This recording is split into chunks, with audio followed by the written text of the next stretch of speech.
force. So spring is the amount of force that's actually fighting against you to return the wheel back to its center position. And again, this is often controlled by the speed of the vehicle and by the simulator software itself. So generally, we don't want to override this too much. Damper, again, as we touched on when we were talking about drift mode, is the amount of filtering that's actually inputted over the top of the effects that are being transmitted through the wheel to give you the overall feeling of, I guess, stiffness in the wheel as you're turning it. So generally what I do for these three settings is I leave my force set to 100.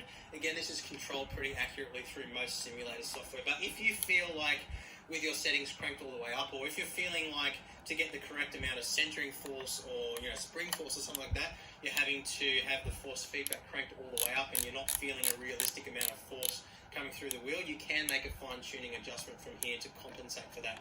But in most cases, I think most people are probably going to want to leave this set to 100.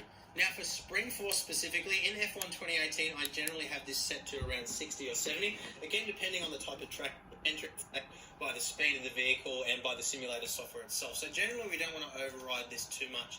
Damper, again, as we touched on when we were talking about drift mode, is the amount of filtering that's actually inputted over the top of the effects that are being transmitted.